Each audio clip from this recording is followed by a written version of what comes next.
Merujuk KBBI, nepotisme merupakan kecenderungan untuk menguntungkan keluarga, terutama soal jabatan atau pangkat di lingkungan pemerintahan. Namun faktanya, nepotisme terjadi di hampir semua aspek, termasuk industri hiburan dan Bollywood jadi salah satu contohnya. So, seperti apa sisi gelap dari industri Bollywood? Welcome to What's the Story.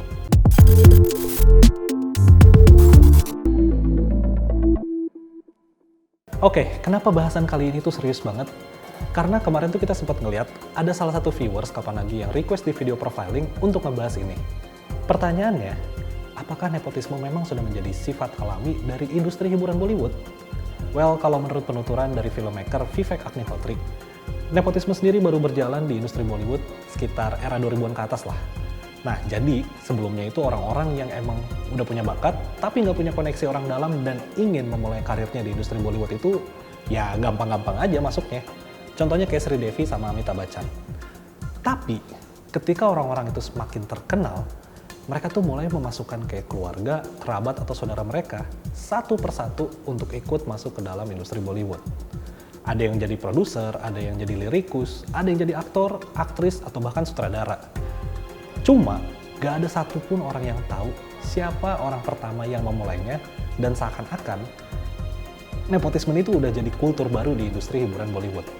Nah, Vivek juga menambahkan kalau misalnya orang-orang yang terkenal di industri Bollywood sekarang itu terkesan kayak menutup pintu untuk para outsiders. Oke, outsiders ini sendiri merupakan sebutan untuk mereka yang nggak punya koneksi orang dalam di industri hiburan Bollywood. Sebelum era 2000-an, praktek ini tuh sebenarnya bisa dibilang nggak terlalu mendominasi dan masih berbanding lurus dengan kualitas yang diberikan oleh para pelakunya. Kita ambil contoh aja kayak Hrithik Roshan. Dia tuh anak dari sutradara Rakesh Roshan yang filmnya laris dan dia juga dinilai publik memiliki acting atau kualitas acting yang bagus banget gitu. Cuma yang jadi masalah, praktik seperti ini tuh diikuti oleh banyak stakeholder Bollywood, kayak dari anak, cucu, sepupu, menantu, atau siapapun yang dibawa. Bakat mereka tuh ya nggak bagus-bagus amat, malah lebih terkesan kayak amatir. Dan itu ngebuat Barry John berpendapat kalau industri Bollywood sekarang tuh makin gak sehat. Oh ya, Barry John sendiri tuh adalah orang yang melahirkan sosok outsider top seperti Shah Rukh Khan. Nah, nepotisme ini juga membuat Barry John menolak untuk menerima murid dari kalangan anak artis. Karena menurut Barry John tuh, anak artis ini kebanyakan susah diajarin dan punya sifat yang temperamental. Kecuali Varun Dhawan dan Arjun Kapoor. Cuma memang gak semua artis juga, atau lebih tepatnya anak artis itu tuh punya acting yang buruk atau misalnya sifat yang buruk juga. Kita ambil contoh kayak nama-nama seperti Alia Bhatt, Arjun Kapoor, dan Varun Dhawan. Tapi di sisi lain, ada banyak juga anak dari kalangan keluarga artis yang emang bisa dibilang kualitas actingnya buruk lah. Misalnya kayak Sonam Kapoor, Abhishek Bachchan, sama Shraddha Kapoor. Nah, yang perlu kalian tahu juga memang ada beberapa keluarga atau klan keluarga yang seakan mendominasi industri Bollywood. Kayak misalnya keluarga Khan dan keluarga Kapoor. Praktek ini sendiri diperparah karena para petinggi Bollywood itu tuh bukan cuma mengorbitkan anggota keluarga mereka atau saudara mereka aja, tapi juga diduga menyabotase karir para outsiders. Nah, Sushant Singh jadi salah satu contoh nama yang disebut-sebut sebagai korban kekerasannya praktek nepotisme di Bollywood. Sebagai aktor muda berbakat, filmnya sempat tidak ditayangkan dan perannya diganti oleh sosok yang masih punya hubungan kerabat dengan artis besar. Rumornya, Sushant sempat bertengkar dengan Suraj Pancholi yang merupakan anak baptis dari Salman Khan. Salman kemudian dikabarkan memblacklist Sushant dari rumah produksinya dan mempengaruhi rumah produksi lain untuk ikut memboikot sang aktor muda sampai nggak banyak dapat kerjaan. Sushant kemudian memutuskan bunuh diri tahun 2020 lalu dan depresi dipercaya sebagai penyebab utamanya.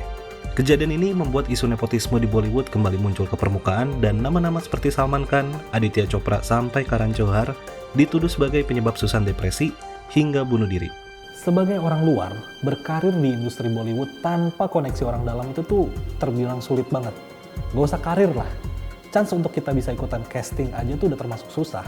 Gimana karir? Lagian juga gak banyak orang yang bisa masuk top tier artis di industri Bollywood. Dan nama-nama kayak Shah Rukh Khan, Irfan Khan, dan Priyanka Chopra tuh jadi segelintir orang yang berhasil meraih sukses di industri tersebut. Cuma ya, gak bijak juga gitu kalau misalnya kita membebankan seluruh kesalahan pada para nepotism baby ini. Selain privilege yang memberikan mereka peluang karir, toh publik juga udah lebih seneng gitu dengan kehidupan mereka sebagai bagian dari keluarga artis. Atau mungkin publik juga udah terpukau kali ya sama paras cantik dan tampan mereka. Kita ambil contoh aja lah gitu, kayak misalnya film Student of the Year 2. Dengan rating 6% dari Rotten Tomatoes, film ini tuh punya penghasilan mencapai 986 juta rupiah. Sedangkan film bagus seperti Sonchiria misalnya, itu tuh penghasilannya hanya mencapai 10 juta rupiah. Contoh lain deh, kayak film Tumbat. Ini tuh salah satu film thriller terbaik India. Tapi penghasilannya hanya mencapai angka 13,5 juta rupiah. Ya, data ini tuh emang bukan acuan pasti, tapi seenggaknya cukup membuktikan kalau publik dan audiens punya pengaruh dalam mendukung atau tidaknya praktek nepotisme di industri Bollywood. Dan kalau misalnya kata Kangana Ranaut, media di India juga seharusnya memberitakan hal yang berimbang gitu. Gak cuma menyorot kehidupan anak artis saja. Ya, jadi begitulah. Kalau misalnya kalian bertanya, apakah nepotisme ada di Bollywood? Jawabannya iya, dan ada banget gitu. Malah bisa dibilang nepotisme di Bollywood ini tuh udah di tahap yang gak sehat juga. Tapi ya balik lagi, somehow audiensnya juga mendukung, semuanya semakin kompleks, dan ya itu tadi, gak banyak yang bisa dilakukan. Nah, kalau misalnya kalian punya usul, nextnya kita bahas apa, langsung aja tulis di kolom komentar di bawah, karena gue pasti bakal baca bareng sama teman-teman yang ada di belakang kamera. So, gue Nathanael signing out, dan Happy Wahyudi signing out. Sampai berjumpa di What's the Story berikutnya.